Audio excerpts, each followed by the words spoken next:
Hola, ¿cómo están? Quisiera saludarlas y darles la bienvenida a la presentación editorial del libro de poesía Hermano de Mónica Licea. Esta presentación se lleva a cabo en el marco del encuentro de poesía de la Feria Universitaria del Libro 2023.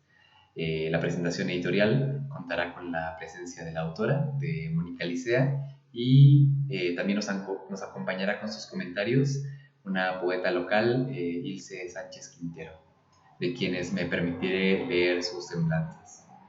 Mónica Lecea, 1990, es una poeta y tanatóloga de Guadalajara, México.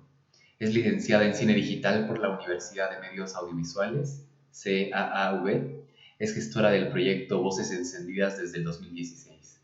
Cuenta con las plaquettes Visión de la Ira, Sombrario Ediciones 2017 y Perro Ciego de Nostalgia Feroz, Poesía Mexa 2021. Hermano es su primer libro de poesía. Por su parte, Ilse Sánchez Quintero es nacida en Pachuca, Hidalgo, 1986, licenciada en Ciencias de la Comunicación por la Universidad Autónoma del Estado de Hidalgo. En 2016 fue becaria del Festival Cultural Interfaz del ISSSTE, en el área de literatura. Su cuento Nina fue seleccionado para publicación en la quinta antología de escritoras mexicanas, ediciones El Nido del Fénix 2022. Participó con la crónica Memoria contra el Desencanto, en la compilación La Otra Ciudad, Memorias Vivas de Pachuca, Big Bang Ediciones 2023.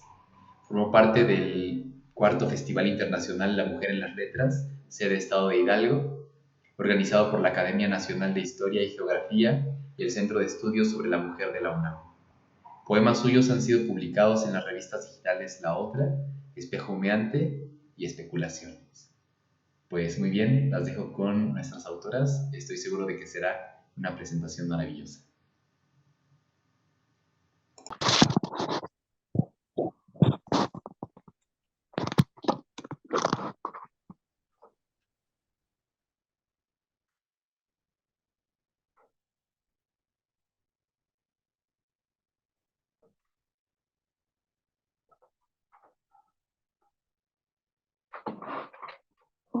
Bueno, primero que nada quiero agradecer a la Universidad Autónoma del Estado de Hidalgo, a la Feria Universitaria del Libro y bueno, a quienes están organizando este quinto encuentro de poesía por tener la oportunidad de presentar este libro de Hermano de Mónica Licea.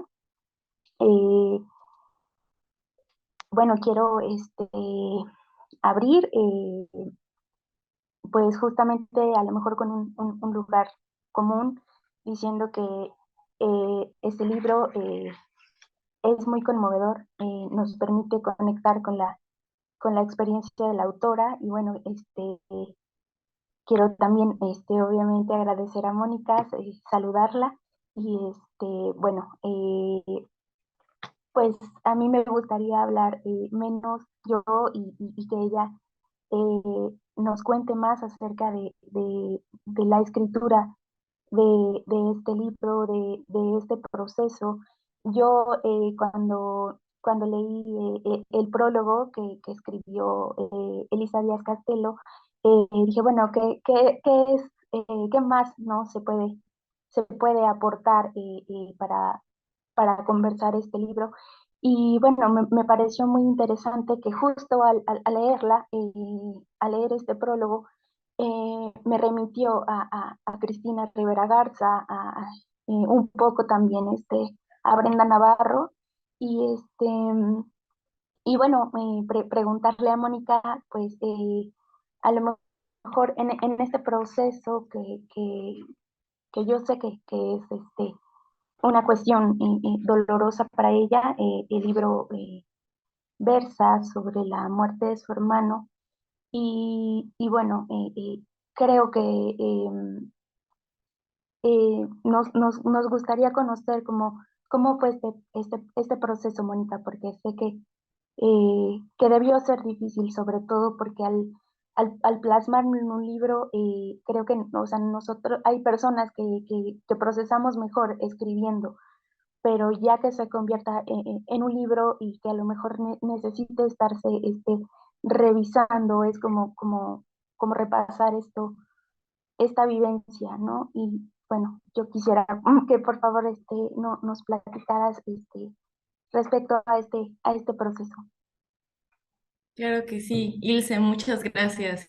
Gracias por este bonito recibimiento, gracias por aceptar a la presentación, por leer, hermano, gracias a Eduardo y Aristides también al compañero, muchas gracias a todos por la invitación y el espacio para con hermano y esa gentileza.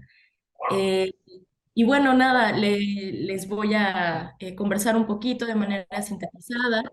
Este libro sí es un tributo a mi hermano Néstor Alan, que falleció a los 18 años en una situación de impunidad, de injusticia en Guadalajara, Jalisco. Fue un accidente automovilístico donde por desgracia pierde la vida y dos de los individuos que lo asesinan son personas que venían conduciendo a alta velocidad en una de las avenidas principales de Guadalajara, en Vallarta, al cruce con Juárez, y nada, pues lo impactan. El tema es que estas personas venían alcoholizadas y uno de ellos era un hijo de funcionario de gobierno. Entonces, bueno, ahí todo se empieza a poner muy complicado porque, bueno, lamentablemente, como ustedes saben, en este país donde la realidad supera la ficción, pues empieza a haber una serie de manipulación con las pruebas, ¿no? Se empieza a abrir una carpeta de investigación, la CEPAC, Derechos Humanos, toma el caso de mi hermano, siendo el primer caso con el que abre, digamos, su sede, ¿no? En Guadalajara, y se empieza a hacer un archivo muy importante y se hace un recuento, ¿no? En el expediente, cerca de 20 funcionarios públicos involucrados eh, en esta, sabes, como intervención de la información, pues, ¿no? Desde peritos, vialidad, personas que trabajaban eh, nada, en la parte legal también, ¿no? Y a raíz de ahí se viene una serie de manifestaciones y búsqueda por la justicia de parte de mis papás. Así que ellos empiezan a hacer público el caso, a dar entrevistas, realizábamos cada año manifestaciones. Yo recuerdo en ese momento tenía 16 años y estaba estudiando medios audiovisuales en el CAP, de hecho. Y bueno, amigos que fui conociendo, amigos entrañables, se sumaban también a las manifestaciones, nos poníamos a volantear en el cruce de las avenidas, pues buscando hacer conciencia, ¿no? Buscando que el caso se mantuviera y llamar la atención. Eso estuvo durante varios años, fueron varios años de mucha movida, pues, ¿no? Social. Mis papás estuvieron muy ahí a pie de guerra. Y bueno, durante este tiempo pasa que mis padres son abordados por una asociación de papás en duelo con una tanatóloga, Carmen Nepote, que es quien coordina, y ellos empiezan a hacer acompañamiento por parte de este grupo, lo cual es importantísimo para el trabajo de su duelo, ¿no? Que bueno, nada, es la pérdida más grande que existe para un ser humano, perder un hijo. Entonces,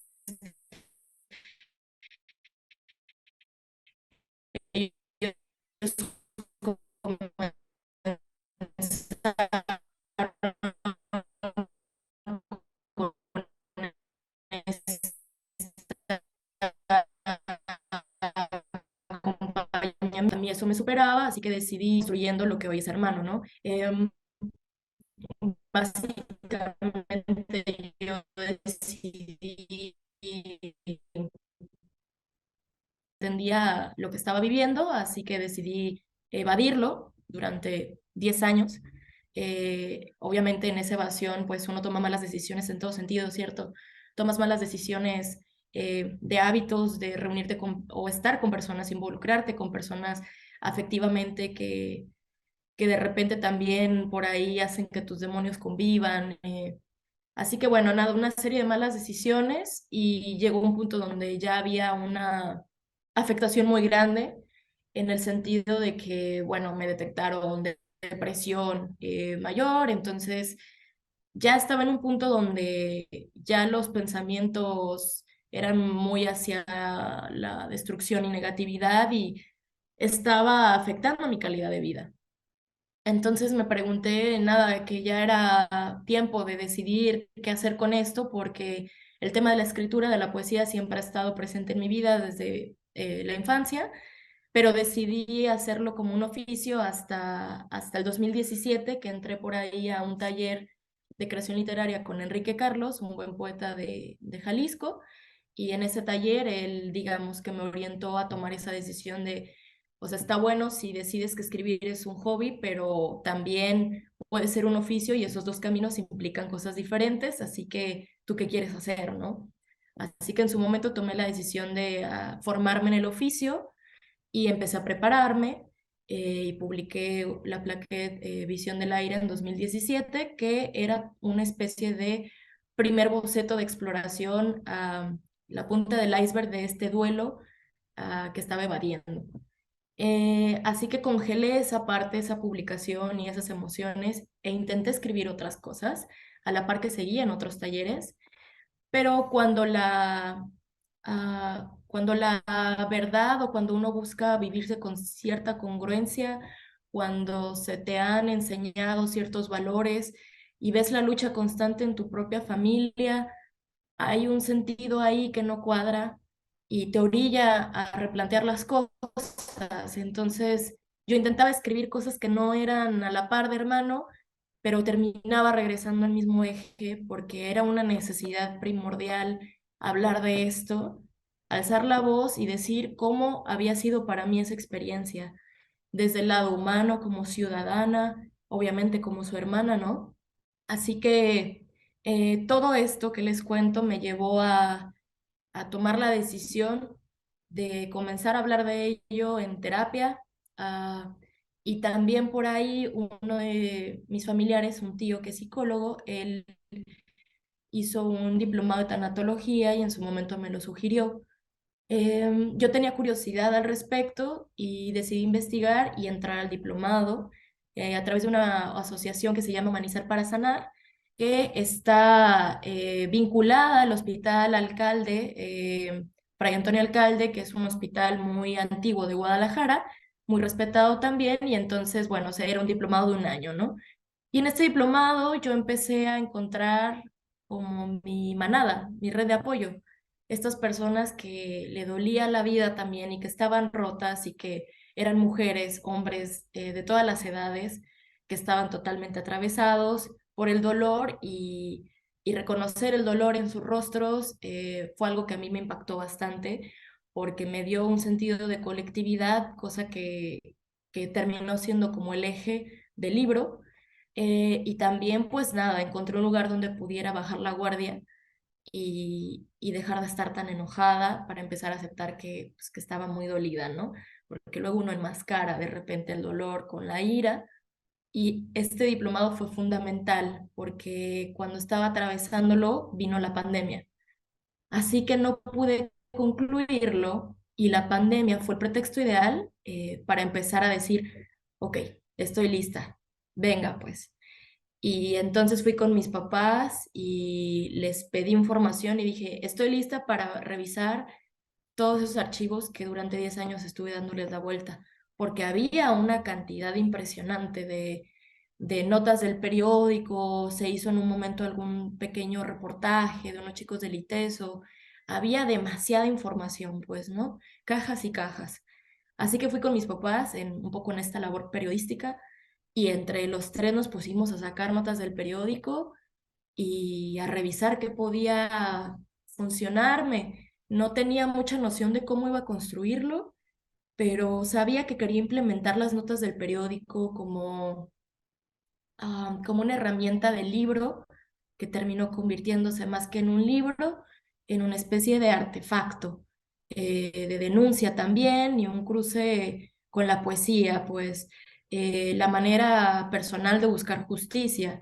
Así que con las, digamos, inquietudes que yo ya tenía respecto a la poesía, que van sobre la poesía híbrida o experimental, que tiene que ver justamente con la manipulación de diferentes formatos de poesía, llámese poesía sonora, que es algo que a mí me fascina, poesía visual, ¿no? eh, con autores como, no sé, Viviana Benchushan, que fue también alguien muy importante para mí en toda esta investigación, obviamente la misma Cristina Rivera Garza, y ni qué decir de Lisa también, ¿no? Estas personas, a mí me interesaban estas personas que buscaban estructuras diferentes para comunicar algo, pues, ¿no? Esto que se salía, digamos, un poco de lo convencional. Y yo sentí que este libro, por la densidad que implicaba, iba a necesitar sí o sí ser un collage con otros tonos. No podía contarse de una forma lineal porque ¿quién iba a querer leer eso? Ni yo hubiera querido leerlo, o sea, era demasiado hostil. De por sí el tema es muy difícil, es complicado. Nadie iba a querer quedarse en un sitio así, entonces había que buscar otros tonos, otra forma para comunicarlo. Tampoco quería yo tocar un tono muy lastimoso, digamos. Yo siempre estuve muy preocupada de eso. No quería causar lástima ni nada por el estilo, quería más bien denunciar que esto estaba mal y que, claro, obviamente me había atravesado por completo y había destruido un montón de vidas, pero que también humanamente y como ciudadana reconocía que era una violación a los derechos humanos y por eso la importancia de la denuncia. Entonces, bueno, en la pandemia se hizo como un primer armado, pasó por varios editores que lo rechazaron, yo creo que por el contenido con implicación de denuncia social. Fue muy difícil, estuve muchas veces a punto de abandonarlo y la vida me llevó como a los lugares indicados, a las manos de Rebarena y de Alejandro del Castillo, amigo y editor, que lo conocí en un encuentro de poesía en Chiapas y muy desesperanzada, antes de una lectura que íbamos a tener nosotros en la misma mesa, estábamos tomando un café y me vio como cabizbaja y le empecé a contar del proyecto y que me sentía muy, pues ya muy frustrada con esto y muy triste porque lo estaba intentando y nada, no funcionaba. Y me dijo, cuéntame del libro, se lo conté y me dijo, mira, tú ni siquiera sabías, pero yo tengo este editorial y yo quiero que te publiquemos, queremos publicar este libro. Y de buenas a primeras, así con la empatía y luz que lo caracteriza, pues tomó el proyecto y nada, se hizo la magia y fue lo mejor que pudo pasarme y pasarle hermano porque pues Rebarena ha tratado el proyecto con muchísimo amor, muchísimo respeto y empatía y fue el lugar correcto, pues la casa que necesitaba justamente para echar raíces. Así que bueno, tratando de sintetizar poquito, perdón si tomé mucho la palabra, de eso va, de eso ha tratado un poco. Este, el libro es una belleza, ha sido el libro que hemos querido hacer, lo hicimos a nuestro gusto, tal cual, ¿no? Pensando en el libro que nosotros quisiéramos leer, ¿no? Tiene este tipo de, ¿no? Como descubrimientos, digamos, ¿no? Que ya el lector lo verá, espero, cuando se adquiera. Y bueno, Rebarena es un sello editorial independiente de Querétaro y el libro tiene muchas ilustraciones que fueron hechas por María Octavia Russo, que es una ilustradora venezolana, que bueno, se rifó ahí con el diseño que ha estado muy hermoso y fue todo un trabajo, ¿qué les digo? De un año, yo pienso, ¿no? Así que pues un montón de gratitud con todos los involucrados y también obviamente con ustedes porque le están dando un espacio y bueno, de eso ha sido un poco la síntesis a grandes rasgos. Muy bien, justo acabas de mencionar cosas que yo tenía aquí para comentarte, porque bueno, justo buscando información para esta presentación, vi esto, ¿no? Que tú tienes una formación en tanatología. Entonces, de alguna manera pues, es esta broma que hacen, ¿no? De que, pues, el psicólogo, pues, nada es que revise sus apuntes y ya, ¿no? No, creo que al leer este libro es un proceso que aunque uno tenga la información con uno y a lo mejor pueda guiar a otros, siento que, y me hace resonancia con un verso tuyo precisamente de Visión de la Ira, que dice, el dolor es el mamífero más grande del mundo. Y creo que además de eso es un rumiante, ¿no? Es algo que está ahí constantemente.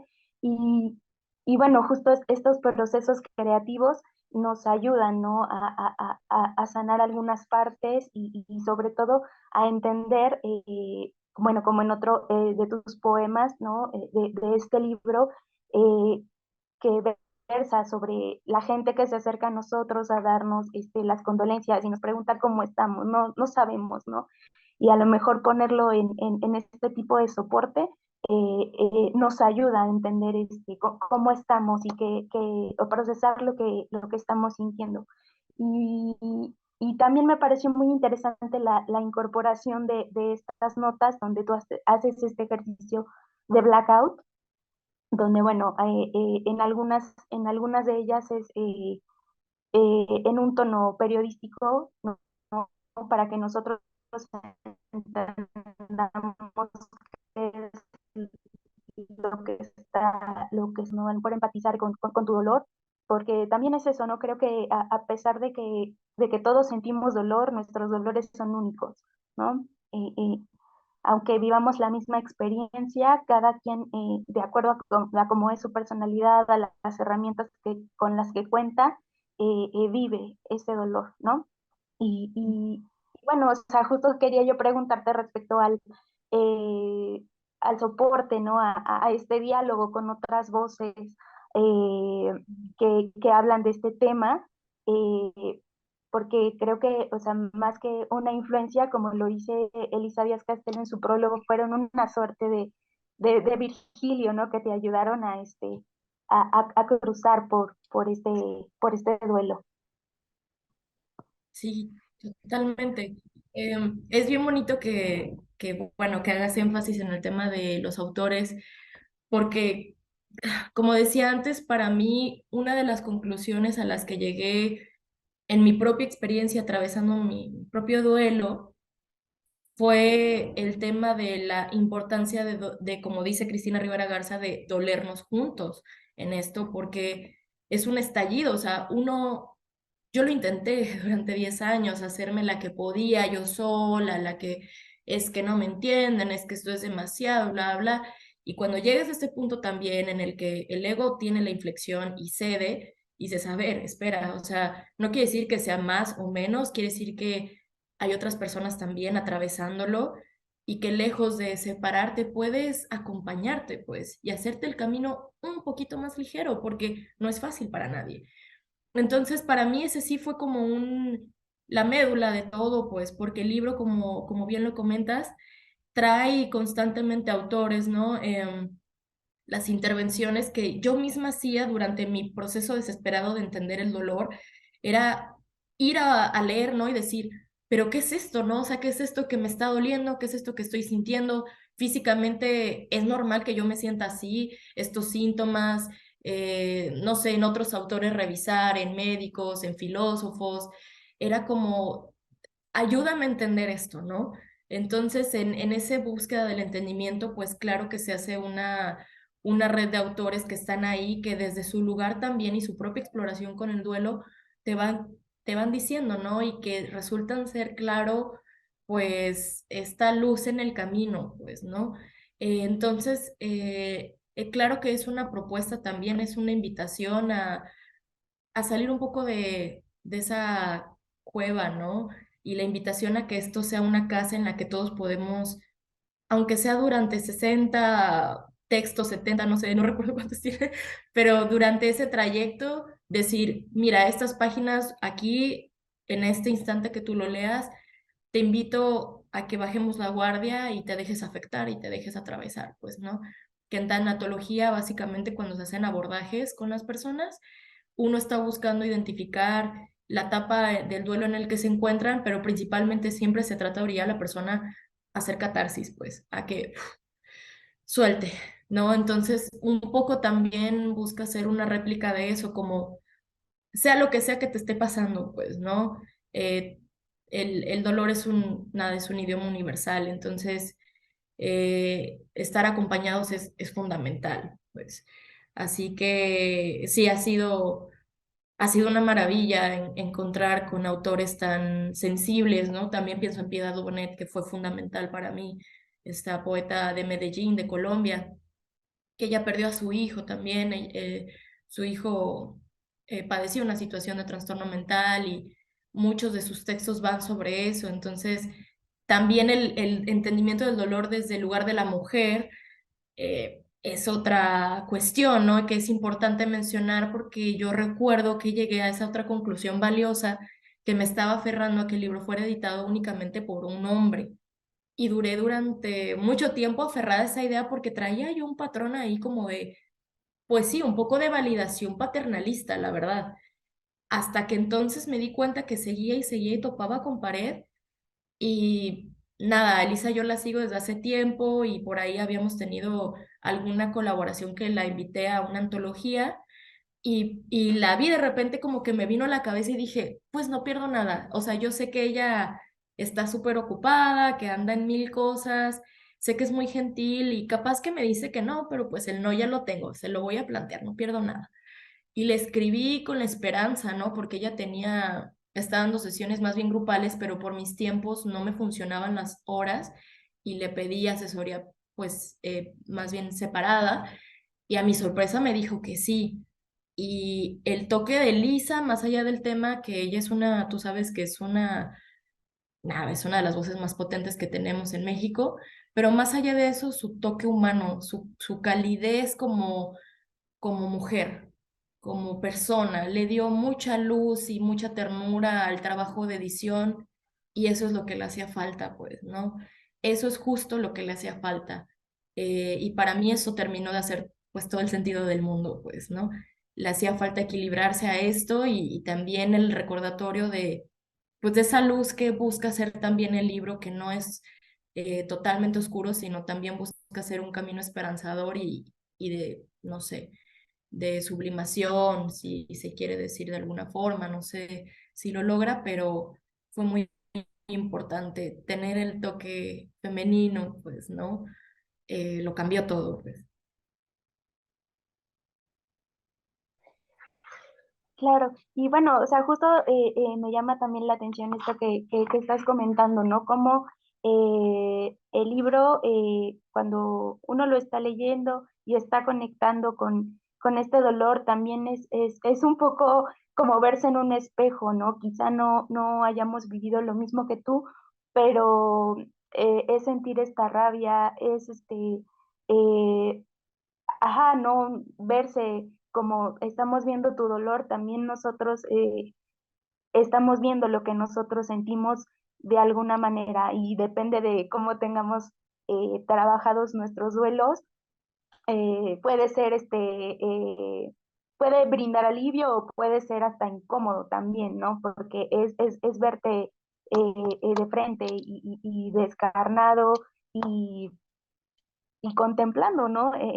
A lo mejor ese dolor y esas emociones que como tú dices, a lo mejor podíamos tener reprimidas y que justo esta guía te lleve, de Elisa, te lleve hacia un equilibrio, ¿no? Hacia esta esperanza que me gusta, o sea, cómo cierras, ¿no? Cómo va cerrando y estos versos que dicen, seré una extranjera que cree en una lengua muerta, ¿no? Porque hablamos, bueno, al menos así lo entiendo yo en páginas anteriores, de precisamente cuando dialogas con Derrida,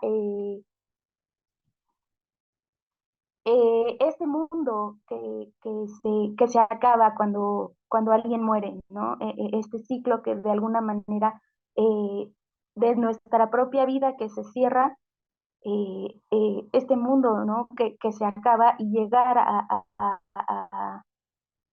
a ese conocimiento con la esperanza precisamente de que nosotros vamos a seguir siendo ese hablante, ese habitante de ese mundo que sigue conectando con ese lenguaje que a lo mejor se ha perdido, ¿no? Y me gusta también esa esperanza que está en este recorte, ¿no? Creo que el titular dice memorial, que dice empieza justo con muchas ciudades se han construido sobre ruinas, ¿no? A lo mejor es lo que sentimos después de estas pérdidas, que es lo que queda de nosotros, pero después de atravesar justo por estos procesos, podemos construir algo más. Exactamente.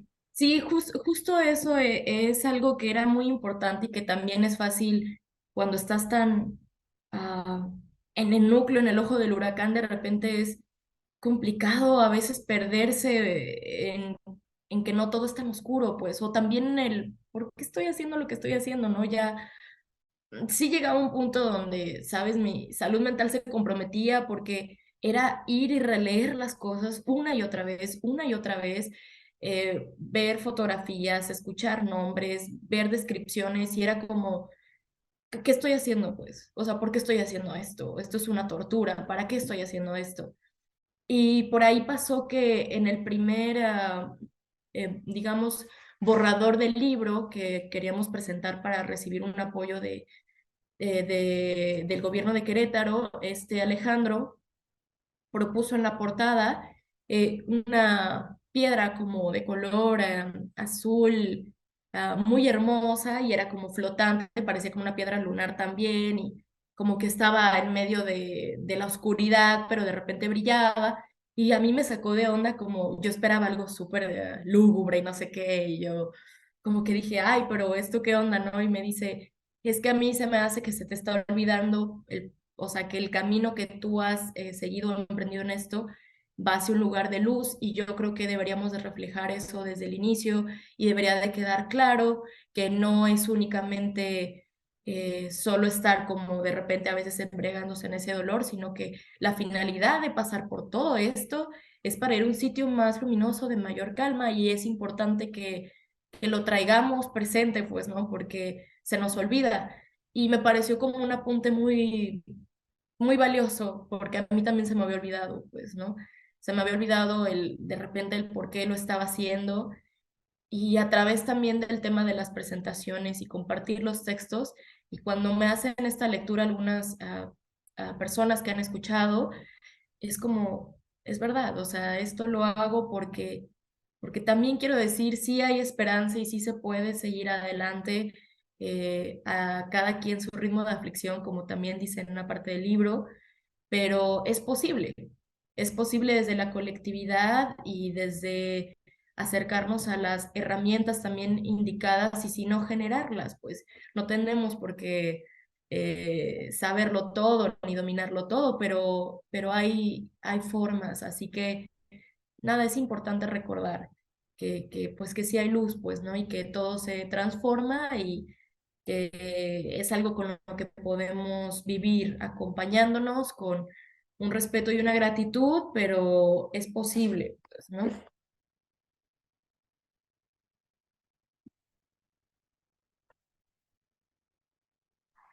Y bueno, me gusta también como en el recorrido que hacemos por el libro, hay una parte, ¿no? Donde tú descompones el significado, ¿no?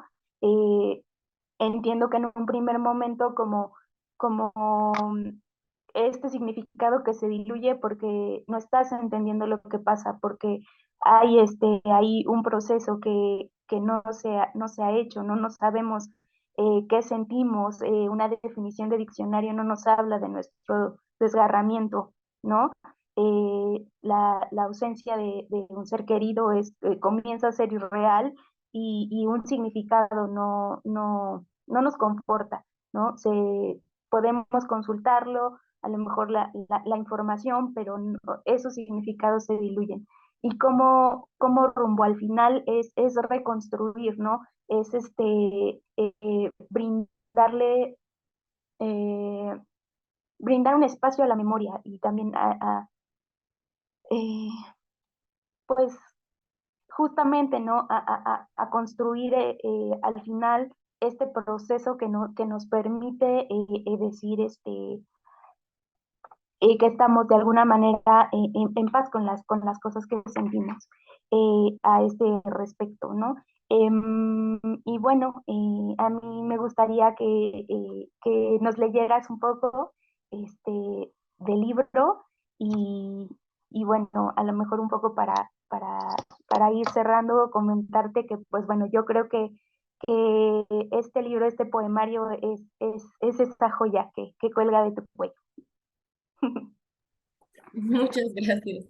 Lo aprecio muchísimo. Y gracias también por tu lectura cuidadosa y muy empática y por permitirte hacer el recorrido, pues, ¿no? Que de repente, como dices tú, puede incomodar, pero creo que también, o principalmente de los lugares que nos incomodan, aprendemos, pues, ¿no? Cuando está esa disposición. Así que muchas gracias por eso, Ilse. Muy, muy amable.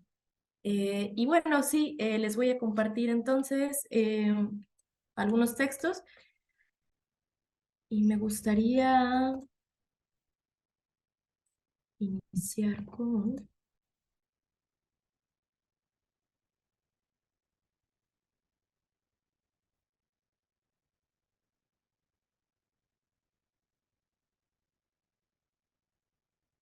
yo creo que voy a iniciar con este que nos comentaste antes sobre las palabras que nos buscan dar consuelo cuando estamos en una situación de pérdida, ¿no?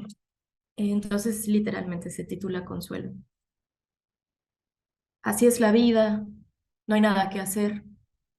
Lo bueno que no sufrió. ¿Otra vez estás triste? No llores. ¿Todavía te duele? Yo entiendo. ¿Cómo estás? Está descansando. ¿Todavía te duele? Le tocó estar en el lugar equivocado. ¿Cómo estás? Ya es un ángel. Está en un lugar mejor. No llores. ¿Cómo estás? Déjalo ir. Ya los perdonaste. ¿Todavía te duele? Déjalo ir. Ya. Déjalo. ¿Duele? Consuelo. Mm. No sé si nos da el tiempo. Sí, yo creo que sí. Bueno, nada, no tiene título, pero dice... Tus ojos al revés dicen, llena el vacío con más vacío. El presente es blanco y limpio. El presente es el piso de un matadero. No sé si sabías, pero tener el corazón roto es montar un caballo enfermo bajo la lluvia. Mm.